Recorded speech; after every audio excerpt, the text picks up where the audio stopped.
السلام عليكم ورحمة الله وبركاته. الحمد لله والصلاة والسلام على رسول الله وعلى آله وأصحابه ومن والاه أما بعد. Kwa majina naitwa Juma Ali Abdallah Al-Kaumiyi, kadhi katika mahakama ya Malindi, senior principal kadhi, na napenda kuchukua fursa hii kuwafahamisha Waislamu wote wa Malindi na viunga vya Malindi ya kwamba nimepanga kuja na program moja ama barnamij moja ya kutoa ilmu, kupeana ilmu kwa Waislamu wote kuhusu mahakama na utendakazi wa mahakama zetu za kadhi, kwa sababu kidogo naona kuna utata. Kuna baadhi ya watu hawajajua mahakama yetu yafanya kazi gani, na mtu anapokuwa na tatizo atakuleta kotini, mara nyingi watu hawajui wafanyeje, ama anashtakiwa afanye nini ili ajitetee kotini. Huu ni ufahamu ambao kwamba baadhi ya watu hawana. Nikaonelea pia katika miongoni mwa majukumu yangu ni kuwafahamisha Waislamu wajue wafanye nini ili kesi yao ije kotini tuisikilize, na mwenye kushtakiwa naye ajue afanye nini ili alete utetezi wake kotini na kesi isikilizwe kwa uadilifu, pande zote mbili ziwe zimepatikana kotini. Kwanza kabisa, mahakama ya kadhi, kando na kwamba ni mahakama ya Kiislamu, lakini pia ni mahakama ambayo kwamba kwa mujibu wa taratibu zetu za nchi ya Kenya, hii ni mahakama ya kikatiba kama mahakama nyingine, kama mahakama ya magistrate, mahakama ya small claims court, mahakama ya children, mahakama ya environment and land court, mahakama ya high court. Zote hizi ni mahakama ambazo kwamba zimepata nguvu zake katika katiba yetu ya Kenya. Hivyo basi mahakama ya kadhi imepata nguvu yake katika ibara ya 170 ibara ndogo ya 5 ya katiba yetu ya Kenya ya mwaka wa 2010. Napenda ni nukuu hapa kwa lugha ya Kiingereza, halafu nitaitafsiri kwa Kiswahili.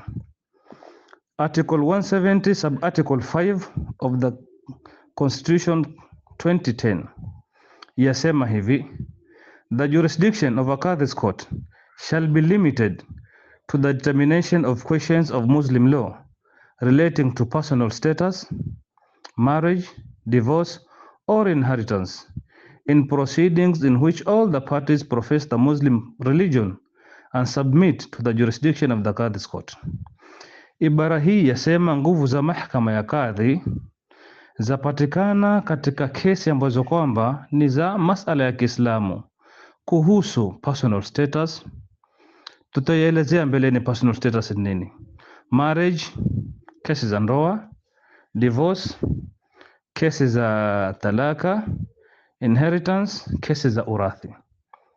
Kesi sampuli 4. Hii personal status kidogo ina utata mpaka sasa.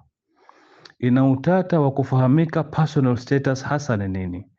Wenyewe wasomi wa sheria wakasema it's a gray area. Je, personal status ni kesi za watoto? Hapo kuna shaka.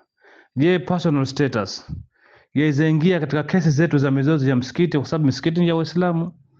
Je, ni katika mizozo ya misikiti? Bado pia kuna utata. Je, personal status ni katika burial rights za Muislamu, haki za Muislamu kuzikwa? Mathalan, mtu ansilimu akapatikana na umauti, sisi tuadai huyu tumemsilimisha, tumswali na yeye, watu wake wasema la, huyu bado ni mtu wetu, Ncharo, ni John, ni Kazungu. Je, sisi Waislamu tunazo haki za kumzika kitamaduni na mila ya Kiislamu, tusizingatie watu wake? Je, hili ni jambo lafaa kuletwa kwa mahakama ya kadhi? Bado kuna utata. Hatujui personal status ni kesi aina gani hasa. Kama ukitaja marriage ni kesi za ndoa, ukitaja divorce ni kesi za talaka, ukitaja inheritance ni kesi za mirathi. Personal status huwa bado twauma bado mpaka sasa. Kwa hivyo ni kwamba hii mahakama ya kadhi yashughulikia hizi kesi namna 4, lakini ibara hii ya katiba pia imetupa masharti ama conditions za kwamba ni nani afaa kuja kuleta kesi kotini kwa kadhi. Sharti la kwanza, lazima mwenye kushtaki, mwenye kushtakiwa awe ni Muislamu. Mtu ambaye kwamba si Muislamu hafai kuleta kesi kwa mahakama ya kadhi. Mtu ambaye kwamba si Muislamu hafai kushtakiwa katika mahakama ya kadhi, ila kwa kesi moja, kesi ya mathalan, kesi ya talaka. Mwanamke umemsilimisha akaingia katika Uislamu, mkaoana, mkakaa, mkazama, hamkuzaa, lakini kwa bahati mbaya tena mertadi, waliyadhu billahi min dhalika, mwanamke anartadi kwamba si Muislamu tena. Sasa hapa ni kwamba hii ndoa lazima ivunjwe kisheria yetu ya kimahakama, kwa sababu shartadi Kiislamu hakuna ndoa. Lakini sasa kinidhamu ya kimahakama kwamba hii ndoa lazima ivunjwe. Yavunjwa wapi na si Muislamu?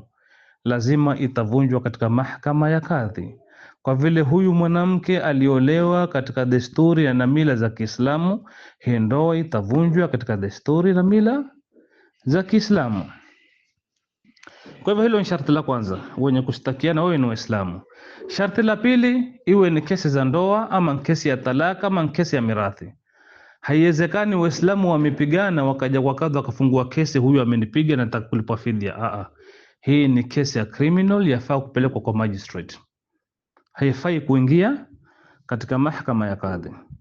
Sharti jingine ni kwamba wenye kushtakiana ama mwenye kushtaki lazima akubali kuhukumiwa katika mahakama ya kadhi, to which all the parties profess the Muslim religion and submit to the jurisdiction of the Qadhi's court. Kuna hiyo issue ya submission. Katiba ile ya uhuru kabla 2010 ilikuwa haina hichi kipengele cha mtu awe na hiari ya kuhukumiwa katika mahakama ya kadhi, lakini katiba ya 2010 kinkuja kwa hicho. Yani ni kwamba lao mtu atashtakiwa, mtu akuja shtaki mathalan mumewe amepata tabu katika ndoa, bwana hataki kutoa talaka, akaona wacha nende kwa kadhi, akafungua kesi. Iwe itatokea mume aseme hasubmit kwa jurisdiction ya Qadhi's court, hapa sasa huwa ashatupokonya nguvu sisi. Ni kwamba hii kesi iende kwa magistrate ama iende high court. Mahakama ya kadhi haina nguvu tena ya kuisikiliza. Ndivyo katiba inavyosema. Ila kama Muislamu, kama daia tena huku nje, tutasema tu si jambo zuri, kwa sababu sisi ni Waislamu, tukubali kuhukumiwa na Qur'ani yetu na sunna yetu, tusiende namna hiyo. Ila ikiwa ni mtu mwenyewe kuja na msisitizo hasubmit katika koti ya kadhi, lazima mimi kama kadhi nitatii amri ya katiba, niseme sina nguvu ya kusikiliza kesi kama hiyo. Kwa hivyo hizi ndizo sampuli za kesi ambazo kwamba zafaa kusikilizwa katika mahakama ya kadhi. Inshallah nitakomea hapa. Baada ya siku 3 tutakuja na mada nyingine ambayo kwamba itakuwa yazungumzia kuhusu namna ya mtu kufungua kesi. Afanye nini, kufanyike nini ndio kesi ikubaliwe katika mahakama yetu. Wa hadha, salamu alaikum wa rahmatullahi wa barakatuh, wal afwa minkum.